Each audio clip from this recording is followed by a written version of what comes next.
Nope, we're not doing short hairs today. We're going to be doing Great Danes. We have like a couple, not too much. But yeah, we don't need these anymore. I already did a video on these. So if you haven't seen it, go check it out. Unless you already seen it, then just keep on watching. Because I've done all these short hairs.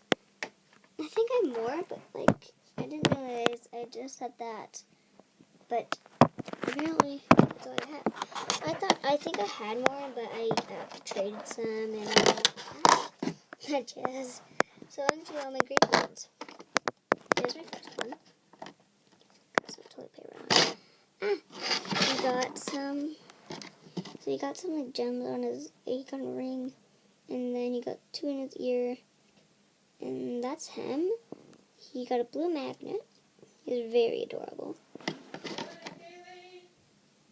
And also this guy at the goal, but at the goal, but I'm gonna show you these quickly. Tom, I guess, earrings, and that's it. I only have 2, but bye bye. Bye. See you tomorrow or later.